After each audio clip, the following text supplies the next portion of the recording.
menonton, jangan lupa like, subscribe, dan tekan tombol lonceng. Selamat menyaksikan. Untuk memantapkan kinerja selama 5 tahun ke depan, Asosiasi Industri Permebelan dan Kerajinan Indonesia atau ASMINDO menyelenggarakan rapat kerja nasional di Gedung South 78 Gading Serpong, Tangerang, Banten. Rakernas yang dilangsungkan 2 hari ini merupakan Rakernas pertama untuk masa bakti kepengurusan 2022-2027. Rakernas dibuka oleh Menteri Koperasi Usaha Kecil dan Menengah Teten Mas Duki dan dihadiri pejabat kementerian terkait, Kadin Indonesia, perguruan tinggi, LSM, asosiasi terkait, mitra kerja ASMINDO, dan tentunya Dewan Pembina, Dewan Penasehat, Dewan Pakar, Dewan Pengurus Pusat, dan Komisariat Daerah ASMINDO. Kali ini tema yang diusung dalam Rakernas yaitu ASMINDO Bangkit Bersatu Dukung Indonesia Kuat. Tema tersebut merupakan bentuk komitmen ASMINDO yang tidak pernah putus berkontribusi untuk pertumbuhan ekonomi nasional.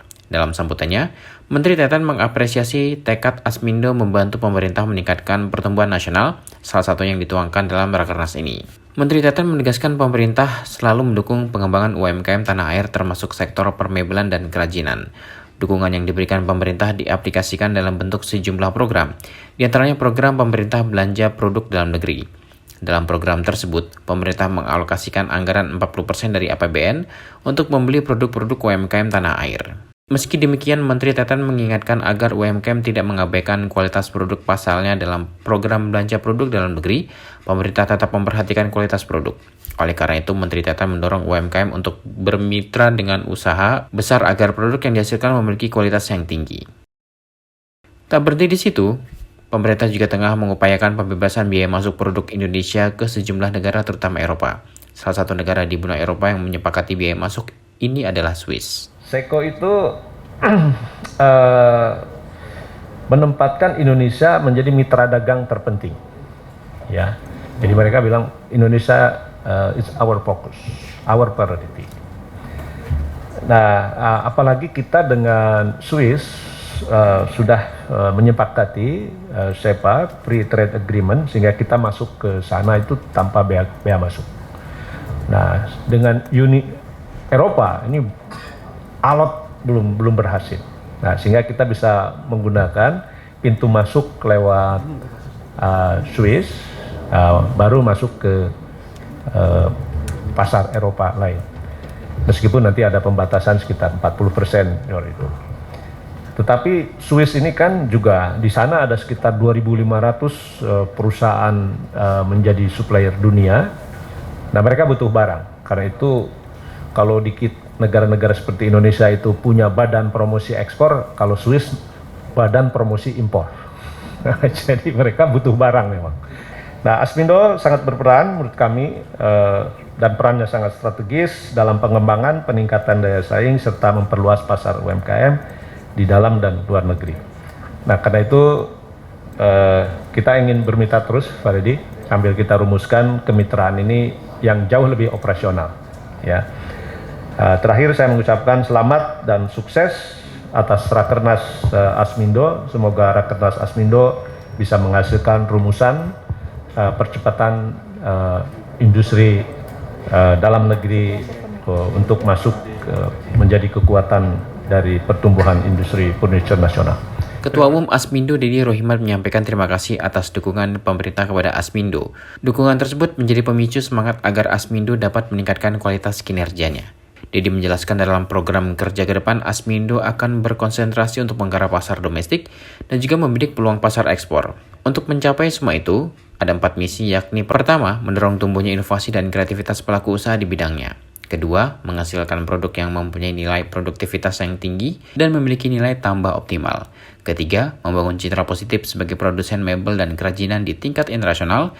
Dan keempat, memotivasi para anggota untuk membangun merek-merek lokal yang diakui di dalam negeri dan dunia internasional. Kepada para anggota ASMINDO, Dedi berpesan agar untuk dapat terbuka memberikan informasi yang bermanfaat maupun hambatan yang sedang dihadapi agar dapat dicarikan jalan keluar.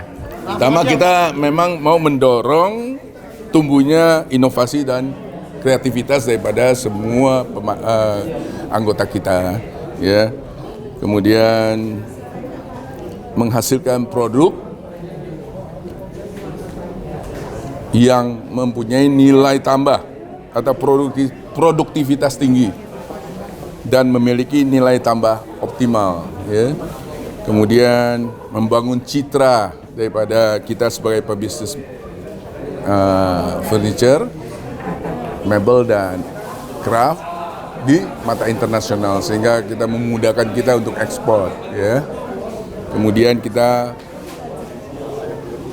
memotivasi semua teman-teman untuk membranding, mempunyai lokal brand, ya. Terus kita tingkatkan. Itu kira-kira perhatian kita untuk saat ini. Ya, kita tahu sekali memang, makanya mungkin ekspor agak melemah dan kita sudah katakan bahwa karena resesi dunia sehingga kita melemah, tapi kita membidik pasar lokal kan.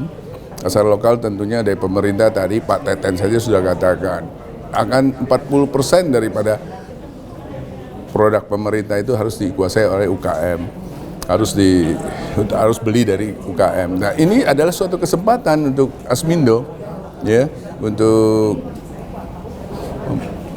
membuat teman-teman di UKM di Asmindo ini menyambut bola, jangan tunggu bola gitu ya. Kita maunya mereka itu, kita semua membantulah. Tadi kita lihat bahwa semua kementerian hadir, ya, saya kira itu sudah luar biasa untuk mendukung kita. Tadi Pak Menteri, ya, Pak Teten, Mas Duki juga spesial minta Asmindo untuk kerjasama supaya membangun UKM-UKM kita. Kira-kira gitu. Pada Rakernas ini, dihadirkan sejumlah pakar yang dapat memberikan masukan kepada anggota Asmindo dalam menjalankan usahanya. Mereka adalah Hermawan Kartajaya, Dewan Pakar Asmindo, atau Founder and Executive Chairman Markplex Incorporated dan Marketeers Indonesia. Profesor Jisman Simanjutak, Dewan Pakar Asmindo, atau Rektor Universitas Prasetya Mulia Jakarta. Reni Yanita, Direktur Jenderal Industri Kecil Menengah dan Aneka, Kementerian Perindustrian. Dr. Ali STMSI, Asdep Pengembangan Kawasan dan Rantai Pasok Deputi UKM Kementerian Koperasi dan UKM, dan Miftah Farid, Direktur Pengembangan Ekspor Jasa dan Produk Kreatif Ditjen Pengembangan Ekspor Nasional Kementerian Perdagangan. Tim Eljan Media melaporkan.